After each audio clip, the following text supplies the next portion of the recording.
What is going on, you guys? Welcome back to Down to the Wire. I'm your host, Bryant Costa, and today, guys, I have yet another outstanding athlete interview in store for you guys. Joining me on the show today is a sophomore shot put and discus thrower for the Bryant University Bulldogs. Just a few weeks ago, she etched her name in the Bryant history books by breaking the women's indoor shot put record with a throw of 13 meters, 13.16 meters, which is just over about 43 feet. And she is not done yet. So without any further ado, please welcome to the show, LaGoy. Lily, how are you doing today? I'm doing great. Thank you so much for having me on. Absolutely. I'm really glad to have you on the show. I think you're actually the first female athlete we've had on Down to the Wire. So I'm glad to have you on the show.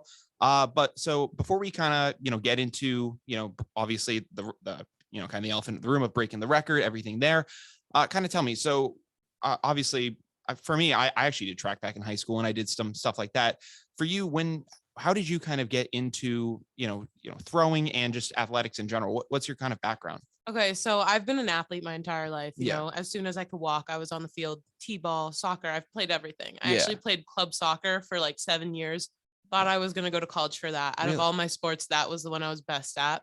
And then my first day of high school, the head track coach was my health teacher, and he saw me and he said, "You're going to be a thrower." And I said, "Okay." So I showed up at like the first practice and I did like a stand throw, so not even the full throw, and all the coaches were like, "You're going to be good." And just from there on, like, it became a passion. Like every time I threw, I was like, yeah, I want to get better at this. That's incredible. I actually ended up throwing myself in high school, and it's funny. The way I ended up getting into track was I did baseball in the spring. That was my main sport originally. And for me, my friend, I think, who I played baseball with at the time, came up to me and basically said, "Hey, do you want to, join the track team? You can basically, the furthest you have to sprint is 50 yards. Yep. And because I have absolutely no stamina, I have asthma, I will burn out like instantly." So he goes, I'm like, "Yeah, I'll join the track team if that's the furthest I have to run." And I did that. And I was like, "Oh, it'll be good training for baseball." And eventually I did fall in love with it. Was it a similar kind of thing for you? For sure. Yeah. Cause I know, like, I'm used to team sports. Like, I was the captain of the field hockey team, played soccer. I love the team atmosphere, and track is more of like an individual sport. So at first that was definitely an adjustment, like not having a team, like it's just yourself, your numbers reflect your work. So that was an adjustment. But once I got into it and I wanted to get better, I fell in love immediately. Yeah, no, I mean, it technically, like, your high school is competing for something, but at the end of the day, it is what you're trying to put out. It's exactly. Your individual performance is much larger usually in that. I guess obviously you got into throwing. How did disc come about? Was that just like the very next spring, or how did that kind of? So actually, I'm from California. Okay. So we don't have indoor track. We don't have winter track. We only have spring. Oh, that's so nice. Yeah. So before coming here, I've never even held an indoor shot, never seen like an indoor track. That was a shock for me. So yeah. So when I started throwing, it was shot and disc were just the two events. We didn't have hammer or javelin. Yeah, no, I mean, you're lucky you're lucky you were able to make it this long before dealing with indoor track. I know. Yeah. As myself, a person, I'm from Massachusetts, so like 25 or so minutes up the road from here. And let me tell you, like, the training when you don't have a track at your high school, your after school practices just literally consist of you running around the hallways. That is your entire thing. You just put your track shoes on and you just line up in the hallway and hope that it's clean enough that you're not going to just wipe out and just die out there. That's crazy. It's a nightmare. But I guess what I want to ask next is, obviously, for going from California to Bryant, that's quite the jump. How did you make that decision to move not halfway, the entire way across the country? Yeah, like, coast what made to you do coast.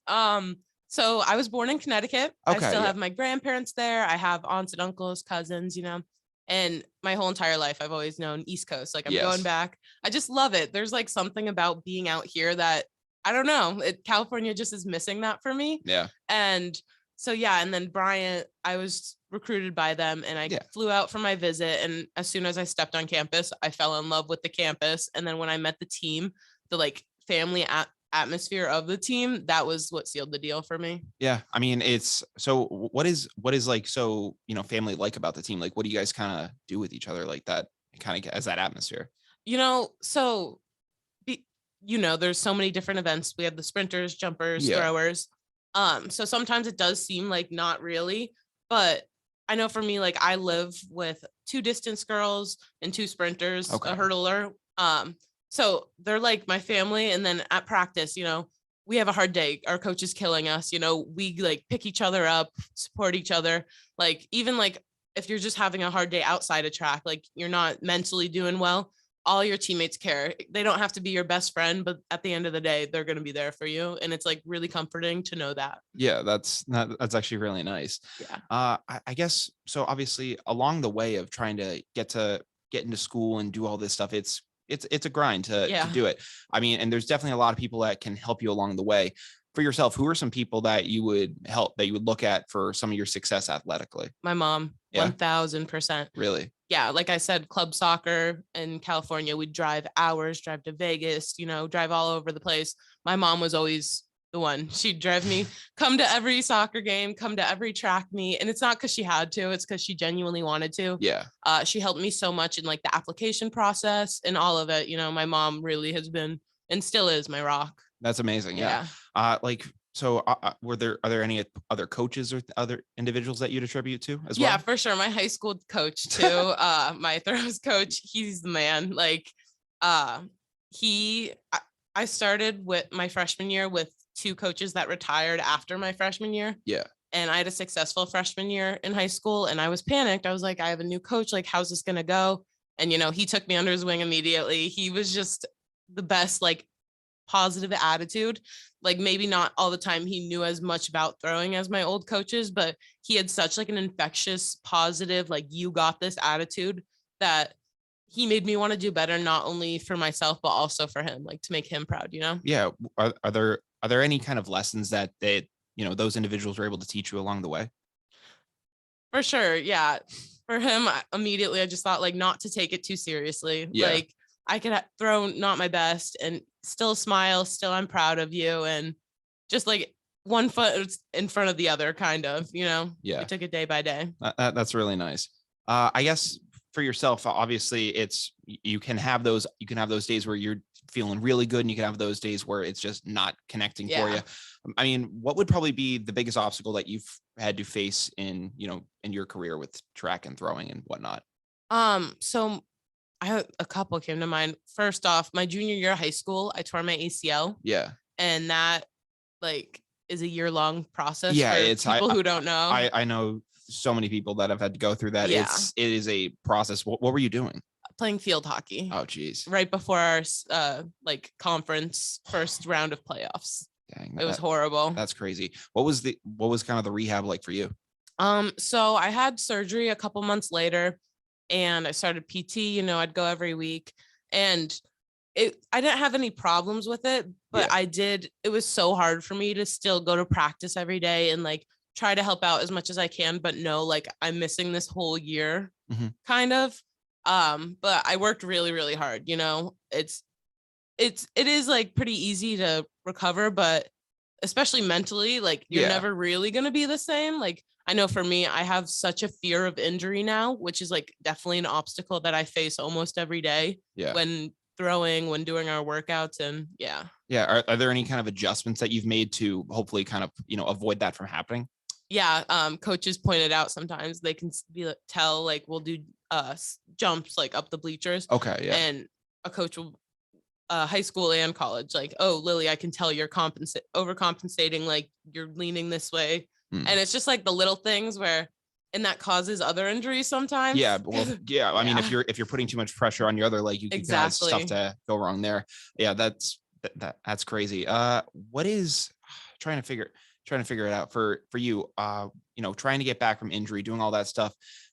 Were there any changes that you had to make to like your physical, like throwing stance or anything like that had to change, or were you able to kind of just get back into it? When I started throwing again, the doctor gave me like one of those big metal braces that you see like NFL linemen wear, like the big thing. So, like my first month and a half back trying to throw, I was wearing that. And that just like didn't feel right. It would like bump. I felt like I couldn't really get my positioning right because of it.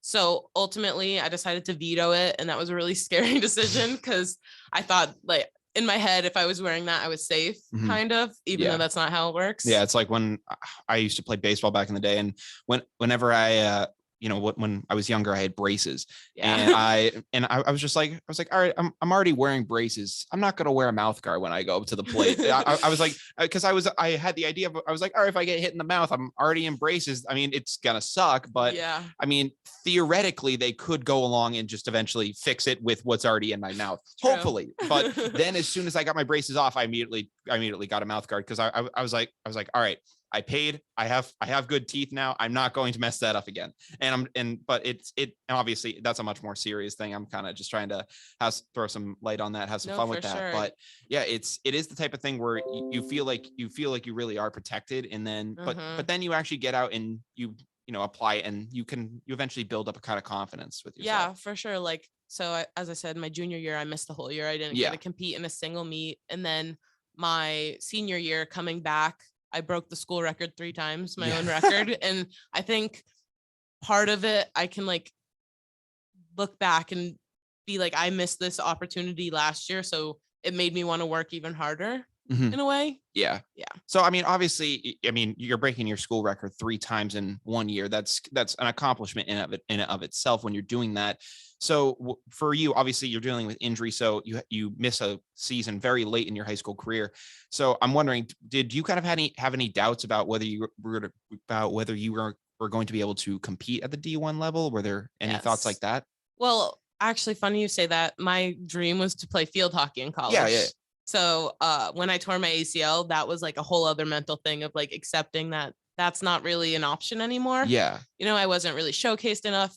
In track, you have your numbers. Exactly. Numbers stand for themselves. Field hockey, it's not. You almost need film. You need other things too. And when you're missing a season, it's kind of just, you kind of have to throw it away at that point. Exactly. So I was a little lucky in the sense that my numbers prior to junior year were good enough that maybe not the D1 school I wanted, but I could go D1. Yeah. And then, because you get recruited before your senior year season, especially when we do it in the spring in California. So I got really, really, it's very fortunate that I had numbers that could like stand for themselves. Yeah. So when you did finally get the call, was it just like immediate relief? Yes, for sure. I remember sitting at the computer with my mom, and we were emailing back and forth with the head coach. And I just remember like being so happy. Like my mom was crying, it was awesome. That's amazing.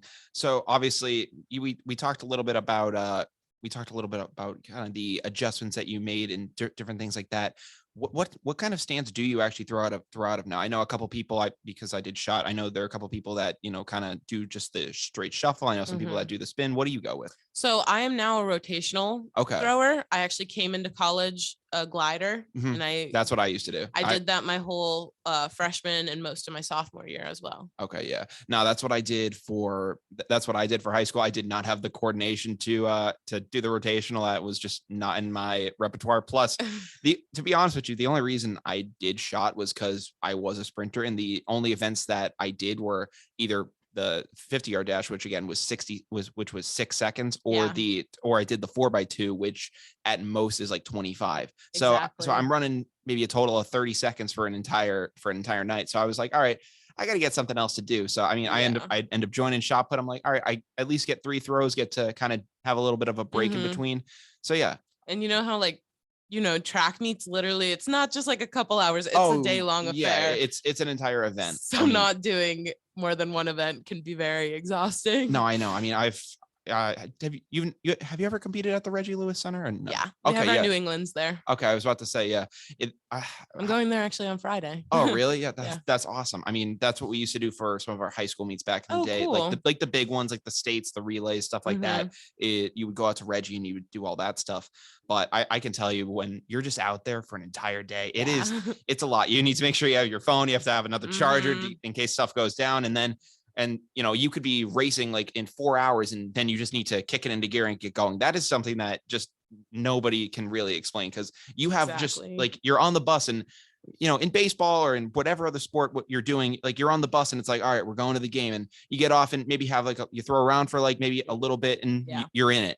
But with track, like you get on the bus and you try to get into that mentality of like, all right, let's go. And then you're sitting for like 5 hours and you don't know how to do. What was that like for you, and how did you eventually that's something that I still feel like I'm trying to learn a little bit. It is hard. It is. No, you know, it really you is. get on the bus, like, especially if we go to a meet in somewhere like Maine, sometimes we go to New York, like we go far. So you're on the bus, you know, listening to your music, leaving at like what time in the morning? Like 7, Yeah. 8, you know, trying to get like excited, and you get to that point where you're like, yeah, I'm ready to go. It's like I could step off the bus and throw right now. Yeah, like I'm ready. And then you get there and say your event isn't till 10. So I throw it, you would say I throw at 10, and then usually there's 3 flights and then finals.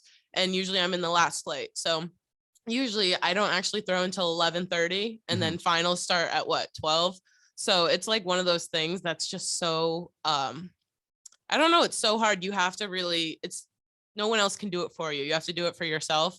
And I think for me, the adrenaline, like I'm getting close to getting there, but it's not all the way there yet. Yeah. I mean, obviously do you have any favorite? Yeah, it's something that that does take a lot of practice. You kind of need to work into. Do you have any favorite memories kind of from Reggie by any chance?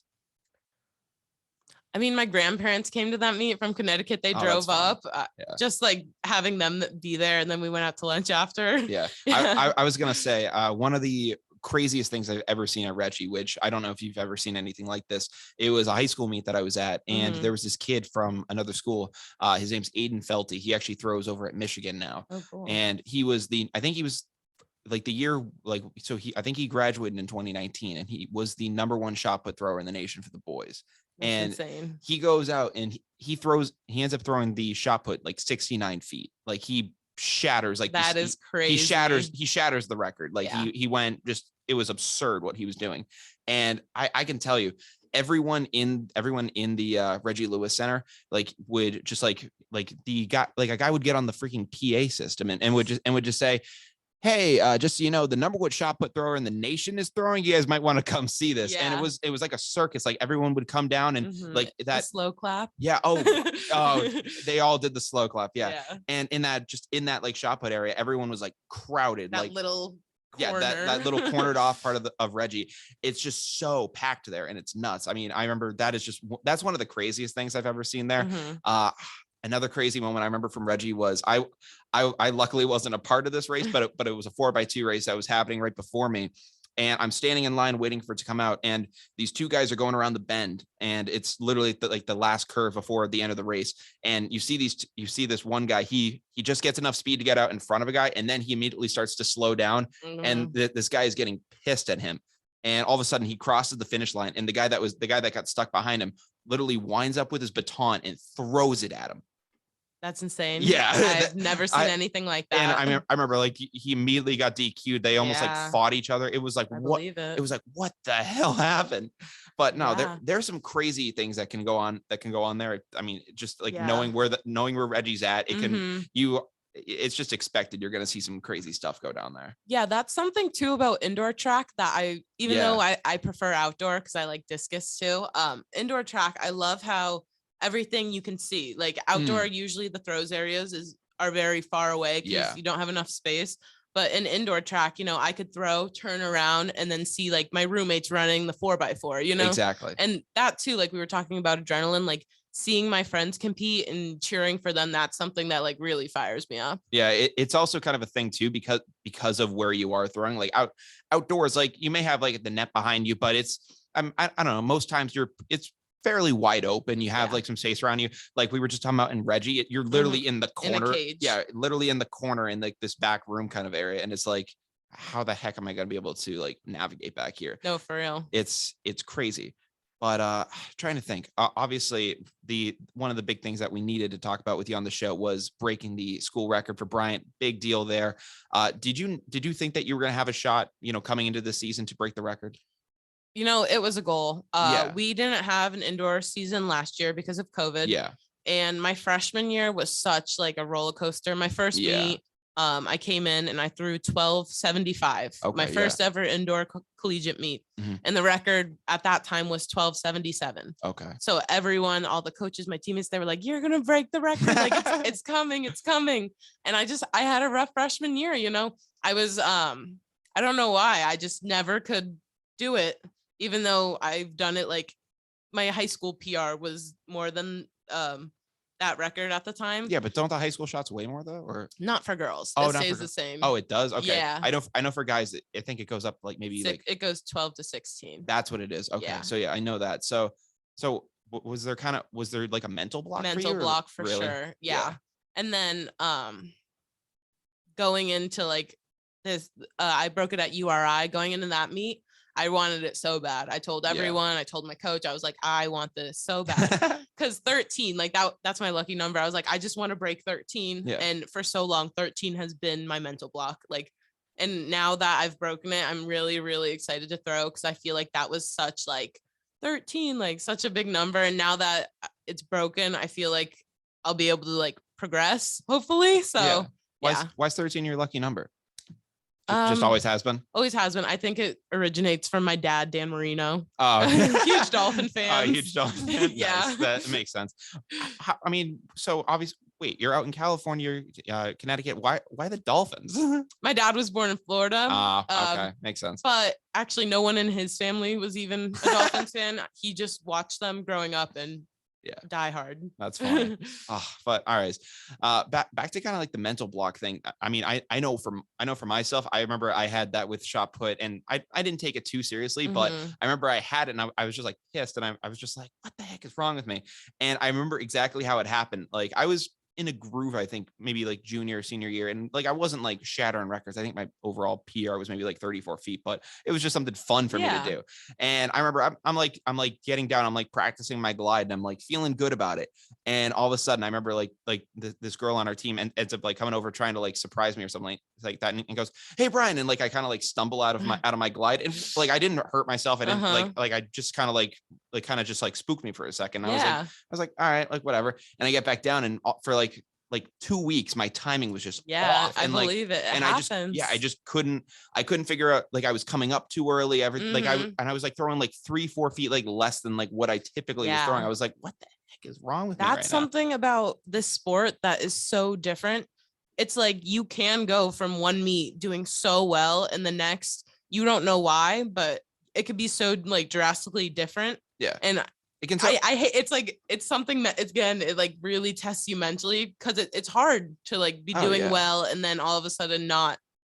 You know? Yeah. Well, I mean, it can be so different, but it at the same time, it could be something that's just so minute that you're doing and you don't even realize it, which is so frustrating, because you feel like you're doing all the steps the right way, and you're just like, and you just feel like you're just past your prime or something. And it it feels like I mean, I remember I was in baseball one time and I was like sick, and I remember I'm like 18 years old. I'm just like, am I done? Like athletically, like what's going on? Like why do I feel like just like not that anymore? Turns out I was like sick, but no, it's like weird. Like you can just like, it doesn't feel like you just don't feel like yourself. That's something like sometimes at practice I'll have a good throw and my coach will be like, "Oh, did you feel that?" I'm like, "No." Like it's just so like technical that for something so small like foot placement or like moving your hip like this much earlier, you it's hard for me to tell. Like when I see it on video, usually I can, but it all feels the same. So obviously going back to the record and everything like that, you said you kind of had a mental block. What allowed you to kind of just like get in focus and really just go for it?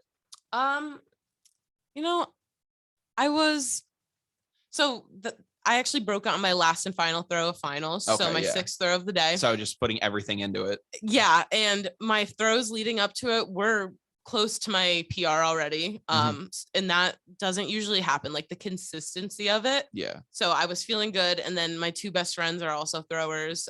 They came over and I'm not the type of person who can be like, oh, straight face game mode the whole time. Like I need to be laughing, having fun, joking around, cheering for my teammates, So they come over, we're just chatting, and then they were like, you got this, like you're gonna do it. And they really like hyped me up. And then I just went in the circle and told myself like, now's the time. And then it came out. And as soon as it came out, I was like, that's gonna be it. Yeah. And then I heard as soon as they said 13, like my best friend, he like picked me up and swung me around. And then I went over to my coach and I was like, what was the mark? Like I didn't even hear it. You didn't even hear what the decimals were. No. You just heard 13. That's all you needed to hear. What'd you guys do like after that? You guys like go out and celebrate? What was the? Yeah. My grandparents were also at that meet. So they took me out, and the two friends I was talking about, they took us out to dinner to celebrate. That's fun. Hung out that whole night. It was really fun. That's awesome. I mean, just like being able to do that is like it's such a relief. And like you said, now that you've done it, you feel like you can kind of just like go about and go at your next thing. I mean, obviously you're always going to want to go for your PR. That's something that's always like, you're always like trying to strive for. But for yourself now, like, do you have besides like, going after your PR, what are some goals that you have for yourself kind of going forward? I really want to hit 1350. Okay. I don't know why. I just like tell myself these random numbers and they stick with me. So 1350 is one of those. And this is like obviously a lot more in the future, but outdoor track. I want to break 13 too, because I haven't done that. What's the record for outdoor track? 1329. Okay. Yeah. Okay. So do you think you'll have a shot to get it this season, or? Yes. Yeah. Yeah. Are the shots? Yeah, the shots for girls outdoor or like guys indoor versus outdoor, they are different, right? Yeah, the indoor ones are like a rubber material and outdoor are metal.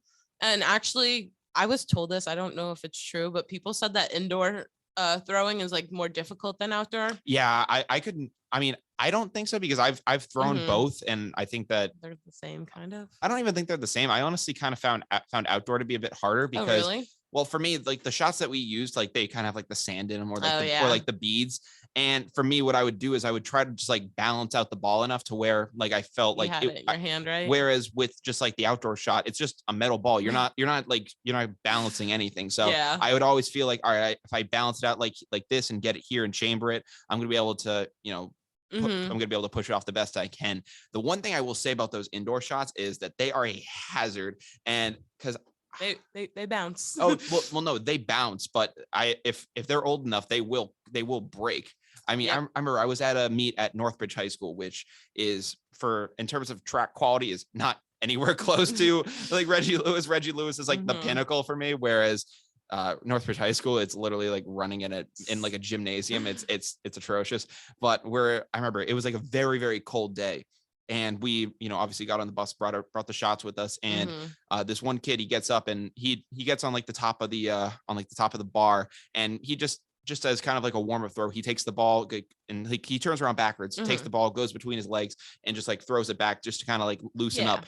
When he did it, the ball flew back, and it flew a good distance and just shattered on the ground, and all the beads just went absolutely everywhere, and no one knew what to do, because like we were just like, we all like chucked these things, and like this has never happened before. But like the thing, I think the rubber either was like cracked or it was just so cold, and it was ridiculous. Yeah, we get told not to put the shot puts overnight in cold cars, because that does happen. Even we practice in Conity, we have like our wooden circles. The shots stay in there overnight. So obviously it's not like outside, but just like a couple weeks ago, we were practicing and one of our guys threw a shot and it hit the ground, and all you could see was like a cloud of like, because there's sand in ours. So it was just a big cloud. We were like, I can't use that one anymore. No, I remember just seeing a guy like take it. He just put it in a trash bag. He was like, yeah, this thing's useless now. It's crazy how that kind of thing goes. Yeah. So obviously we talked about goals and some things with you. One of the, obviously this is something that you can't avoid when you're talking about it now, is COVID, obviously during sports. It's something I've been trying to lean away from in recent days, but in recent episodes, but you got to talk about it. It's another elephant in the room. So obviously you come in during 2020 and you're dealing with all the crap that kind of comes with that. How has your experience been as a college athlete dealing with COVID? It hasn't been easy. Yeah, no, I can't imagine it. I'm very, very grateful that we're still able to compete, because there was a time where we weren't, and that was really hard, just having practice like the whole entire year up to March, just for them to be like, go home, that was really hard for a lot of people I know. So even though we're still, we wear masks when we compete, we have our whole contact tracing when someone tests positive, like maybe a team can't go to a meet. So it's still like, I feel like we're still adjusting, but I will say that I know my mindset and the mindset of a lot of my friends and teammates is, because we didn't get we missed a whole outdoor and a whole indoor. So a whole year of our 4 years of college, basically.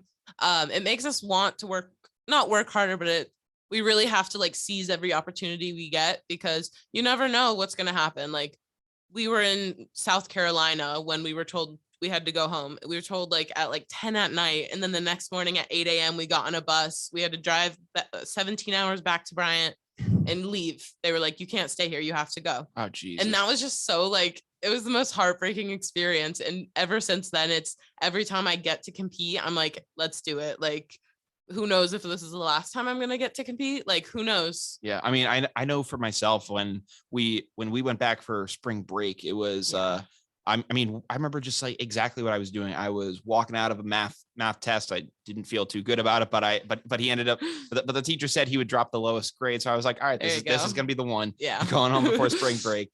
And the thing that I think was just crazy for a bunch of Bryant students, and at least myself, was like, you were saying bye to someone. I was like, hey, I'll see you in 2 weeks. Like, I'll like take off. And 2 weeks turned into literally half a year. So that was the biggest adjustment, I think, for me, of just trying to have to get back and talk with people. Cause you know, some people you were able to connect with, but other people that, you know, you would just see around campus, and maybe you don't have them on Snapchat, maybe you don't have them on all these other things. You know, you just didn't talk to these people, and you kind of had to rekindle that in the fall.